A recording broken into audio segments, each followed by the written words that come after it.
back to airplane mode. I hope all of you guys are doing amazing and are ready for the video. Today we will be doing a requested flight by one of my subscribers named CaseyFlyer737. If you haven't already done so, do be sure to check out his channel for amazing X-Plane 11 content as well. A link to his channel will be in the description section below. The flight today takes us from Las Vegas all the way up to Bellingham as Allegiant Air Flight 1813.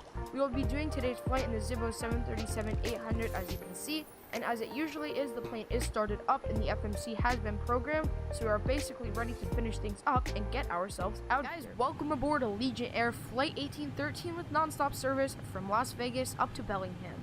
The flight should take us around 2 hours and 30 minutes to do, with a very low amount of 28 passengers. I don't really understand this amount, however, that is what Simbri floated up for me, so I'm just going to go ahead and roll with it. And finally, we have a cruising altitude of a shockingly high 38,000 feet. Again, this seems high, however, it is the altitude that Flight Aware said was being used for this particular flight. And as I said before, the FMC has been programmed so we can hop down there and check that guy out. Alright guys, now that we are down here at our FMC, you can clearly see that we are obviously departing out of Las Vegas and arriving at Bellingham as Allegiant Air Flight 1813.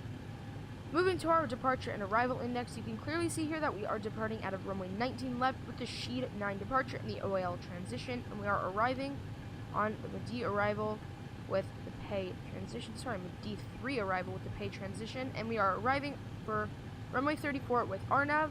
Moving to our legs page over here, you can just see all of our altitudes and our speeds. And with that, the FMC is done, and we are set to move on to some of our other checklists. Alright guys, so getting started with our checklists. They're not that long right now, so we can just go ahead and start by turning all of our fuel pumps to their on position. We can turn our electric hydraulic pumps on. Anti-collision lights can come on. Our trims are already set, so we do not need to worry about those guys, and we can go ahead and turn our packs off with push and start. Also at this time, we can go ahead and clear our ground handling. For some reason, even though I did install the scenery for Las Vegas and the auto gate was included, it's not working for this airport, so we're not going to have to worry about clearing that guy, but we are going to have to worry about clearing our ground handling, so we can go ahead, release our parking brake, and set it again, and just continue on with the checklist. So everything is set, so with that, all we need to do is really just start our pushback, so we can hit start pushback, and I'll see you guys when we are ready to start our pushback. Alright guys, he is all connected, and we are ready to start our pushback, so I'm going to go ahead, release my parking brake, and starting pushback, and you may start engines. Alright, as he always says, he is starting the pushback, and we are going to go ahead and start our engine, so we can just go ahead and start that now. So we can put engine 2, as we always do, to the ground position and wait for engine 2 to reach 25%. Alright, and now that engine 2 has reached 25%, we can go ahead and introduce fuel to engine 2. And we can go ahead and start engine 1, so we can set engine 1 to the ground position and wait for engine 1 to spool up. And now that engine 1 has reached 25%, we can go ahead and put engine 1 to the idle position and wait for engine 1 to start up. Alright guys, so both of our engines have successfully started up, so we can go ahead and start our after start checklist. So to start things off, we can go ahead and turn both of our generators on and turn our Pro key switches on. Our anti-ice switches are not required for today's flight, so we will just go ahead and ignore those guys. We can put our packs back to auto. Isolation valve can come to auto. APU can come off, and we can shut our APU off. Moving on, we can go ahead and set flaps 5, so we can go ahead and set flaps 5 there. We can wait for that guy to set. Alright guys, so he has just finished pushing us back, so we can go ahead, and now that our flaps are set, we can go ahead and test our flight controls, so we can go full back, full forward, full left, full right, and for our rudders, we can go full right and rudders full left. That all looks good. We can go ahead and wait for him to disconnect and give us our hand signals, and then we will be off. One more thing we can do is turn all of our taxi lights on, and we can turn our engine start switches to continuous. Overhead looks good. No lights are illuminated besides obviously the ground power and window heaters and these guys right there. So everything looks good, and we are pretty much set to taxi. Alright guys, there you can see our hand signals, so we can go ahead, turn our terrain on, release our parking brake, and taxi to runway 19 left. Alright, we can go ahead and perform a brakes test, so we can tap our brakes, they look okay. Just continue our taxi to runway 19 left.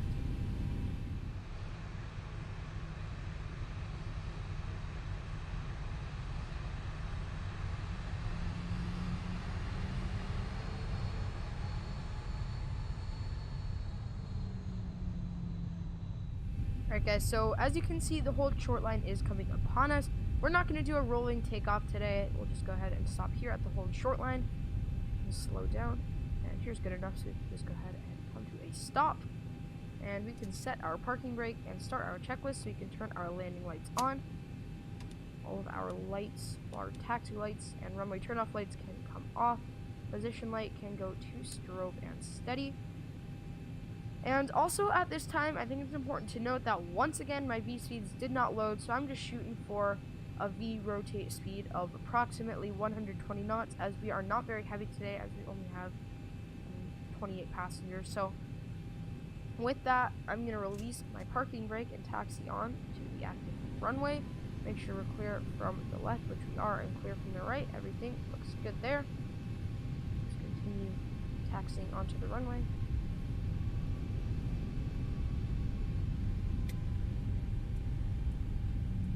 Alright, make our little left-hand turn here. Center ourselves.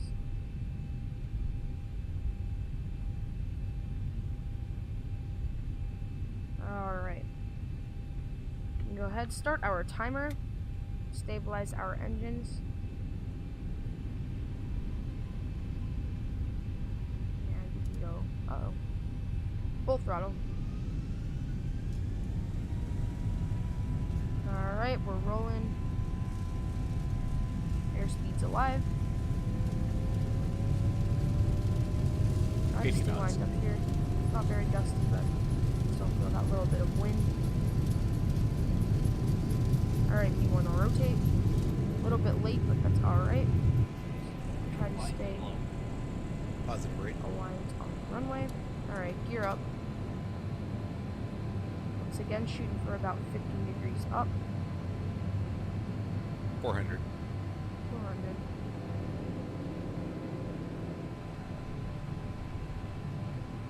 Alright. There's 1,000. We can go ahead and center ourselves here at about 10 degrees up. And there's 1,500. We can go ahead and put our flaps up and put our gear to their off position. Auto throttle can come on. We can set this guy to 210 knots. Set speed, VNAV, and autopilot can come on. With that, everything is looking good for our departure out of here. We can put our position lights down to steady over here. And with that, guys, we're out of Las Vegas.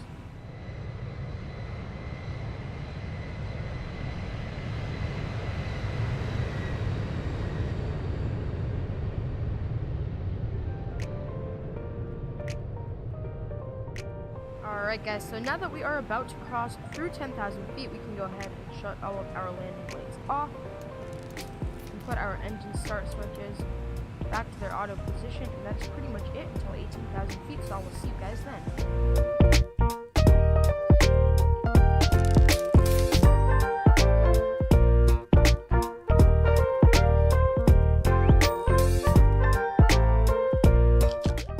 Guys, as you can see, we have just crossed through 18,000 feet, so I'm going to go ahead and set both of my altimeters to their standard mode.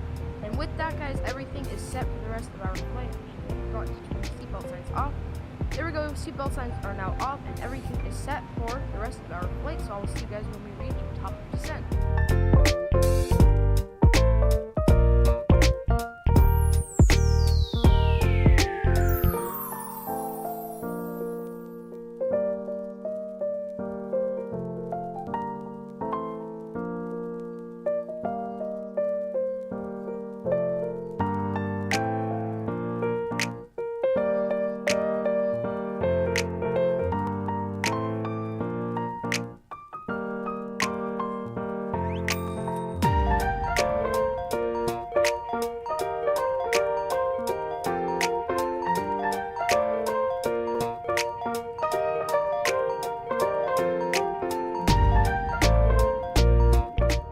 Guys, we have finally approached the time where we are going to go ahead and start our descent. Now, even though there are approximately 100 nautical miles left in this waypoint, we do have to be down to 18,000 feet by the end of it. So we're just going to go ahead and start going down at a pretty mild descent, not very fast, but we'll go ahead and set this guy to 18,000 feet. And I I turned off my VNAV because my speed was like 240 knots. That seemed a little bit slow to me, so I can turn it off. We'll see if he'll post the sign. If he doesn't, yeah, no, so he's not going to do that. It's alright. We can just go ahead and descend at about 1,700 feet per minute. Right about there. And now that we are descending, we can go ahead and turn our seatbelt signs off, and our NP start switches can come to continuous. And now that we have done that, we can go ahead and just wait for the plane to descend. So I will see you guys in a little bit. Alright guys, at this time we are at 18,000 feet and we are about to cross through the intersection of this waypoint. So I'm going to go ahead and start preparing for my next altitude restriction by setting the altitude to 17,000 feet because it says 16,000 feet and above, and obviously we know the deal with that. And I'm just going to go down at about 800 feet per minute. That's good. We're in no rush because we still have a little bit of time, so I'll see you guys when we reach that restriction. And guys, I am going to go ahead and start preparing for my next altitude restriction, which is 9,400 feet. So I'm going to set 9,400 feet right here. 9,400 feet. And I'm just going to go down at about 2,000 feet per minute. Even though we are in really any rush, I'll just go down to go down a little quicker. And I'm going to set my speed to 250 knots, which is the speed restriction. I'll see you guys in a little bit. And just so we don't have to deal with anything once we reach our next altitude restriction, I'm just going to go ahead and set my next one, which is going to be 7,000 feet. We can set 7,000 feet right there. And I'm going to reduce my speed to 200 knots, which is also the speed restriction. This time I'll see you guys when I reach 7,000 feet or more. Obviously, one very important thing that I did forget to do was tune my altimeter for Bellingham. So we're going to take this guy off the standard and take that guy off too. And we're going to set Bellingham's altimeter of 3023. So forward a little bit here. Yeah, 3023 right there. That is set. So I will see you guys when we reach 7,000 feet. Alright guys, and now that we are about to cross through 10,000 feet, I'm going to go ahead and turn all of my landing lights on. I'm going to turn my runway turn-off lights on, and our position lights can go to strobe and steady at this time. Everything is good on altitude, and for speed, we can go ahead and deploy some speed brakes just so we can slow down and ensure that we make good speed for our landing. So I will see you guys in a little bit of time. And obviously right now at this time, I'm going to go ahead and set my next altitude restriction, which is going to be 3,000 feet, so we can set 3,000 feet right there and just keep our descent rate. Also, I'm going to reduce my speed to 150 knots right there. And I'm going to go ahead and program ProTrev so we can go in at rep here. That all looks good. We're going to go flaps 40 as we always do. So we can go 40/115 right there. And plus the wind correction will leave us with a VREF of 123 knots. So that's 123 knots for our VREF. Everything is looking good here. You know, we'll just go ahead and set this guy to 1,400 feet. Altitude restriction, and I'll set this guy to 140 knots. And also, we'll go ahead and set the auto brakes to 2, and I'm going to go ahead and set my flaps to their setting of flaps 2. And with that, just continue our descent. Alright guys, I am going to go ahead and set my flaps to flaps 10. As well as drop my landing gear, so we can go ahead and drop the gear at this time. I'm also going to go ahead and move my speed brakes up, and just go ahead and set them in their arms position, so we can set that speed up right there. Our speed brakes are armed, everything is looking good for our arrival. You know what, we can go ahead and level off here just because I do not want to do the mountains. And with that, everything is still looking good, and just to continue with our arrival. And I am going to go ahead and continue my descent, so I'm just going to set this guy to 3,000 feet instead of the 1,400 that we had before. I'll just continue my descent once again at about 2,000 feet per minute. Here. And I'm going to go ahead and set my flaps to flaps 25. With that, everything is looking good. Alright guys, now this time I'm going to go ahead and just increase my speed a little bit just so we are not too slow for our arrival. And I'm just going to go ahead and drop my altitude to 1,400 feet. Just go down at about 1,000 feet per minute. 1,800 right there. Just continue with our descent, because even though runway 34 does not have ILS here at Bellingham, this little marker is still set from runway 16, which doesn't really make much sense, but it's totally normal, and I'm just going to go off of that. So at the moment we are a little bit too low, so we can go ahead and shallow out our descent a little bit here. Just continue with our arrival. 1,000 ago. Alright guys, and finally I am going to go ahead and set my flaps to 40, as well as reduce my speed to 130 knots, as we are pretty much coming in to our final approach area. Alright guys, so I do have the runway in sight. It is just right up there. And okay, there we go. I'm going to go ahead and just make this manual, so I'm going to release my autopilot, that, and just take care of my speed myself. Just kind of vector myself in runway 34. Also just going off of the makeshift ILS, if you will. A little bit too high. Reduce our speed a little bit here, or a little bit too fast. I'm just going to go ahead and set my auto brakes to 3, because the runway at Bellingham is not the longest in the world, and I definitely do not want to push. Alright, we are pretty much right on glide slope here. They're a little bit fast, though. Just shut our center fuel pumps off. We do not want those guys to sink pressure. Right, we are still a little bit fast, so I'm just going to go ahead and drop my speed here. Don't want it to come too low, so I'm just going to hold my nose here a little bit. 400. Speed. 300. 200. Especially for mountain. Alright, everything's good 100. now.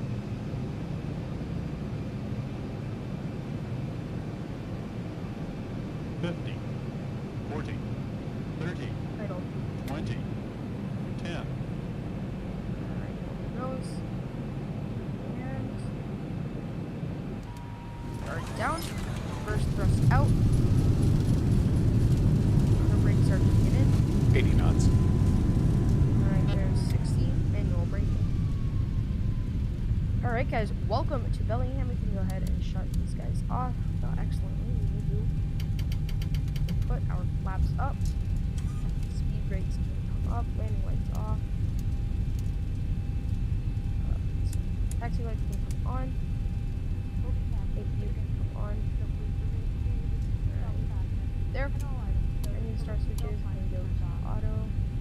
Position lights can come off. Uh-oh.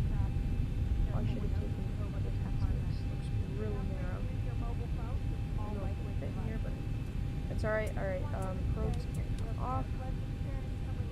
Strobe lights can come off. Oh, obviously the position lights. And with that, guys, I call that a successful landing and arrival into Bellingham.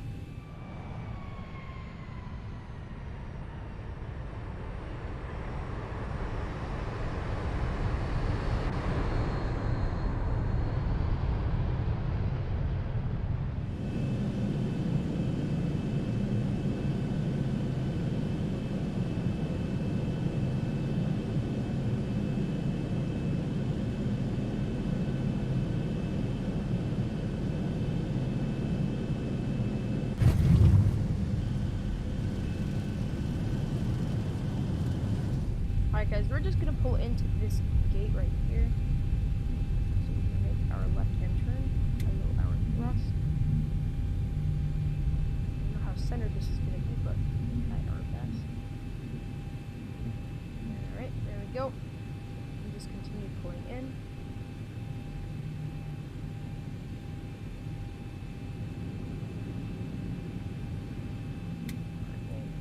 Go ahead and stop right here because we do not want to run into that pole. Alright, parking brake set. APU gens can come on. Fill our engines. Seatbelt signs off. While we're at it, no smoking signs off. Taxi lights. Runway turn off lights. All off. Off. So the fuel pumps can come off except for obviously our left and forward. Terraces off. Window heaters off. Ventilation valve is okay. Engine bleeds can go off. So we can shut off our APU. Standby power can come off. And battery can come off. That's pretty much the plane shut down. Alright guys, the plane is shut down and all is well, so with that I am going to end the video here. As always, I want to thank all of you guys for watching the video. I hope you all enjoyed it, and I will encourage you guys to subscribe if you're not already, and like if you haven't already done so. Looking at my parking job, I realized how poorly I did, but then again, I was flying Agent, so we can't expect much more than that. The total flight time came down to 2 hours and 21 minutes. Once again, guys, I want to thank you all very much for watching. I hope you enjoyed the video, and as always, I will be seeing you guys real soon in a brand new one. Bye.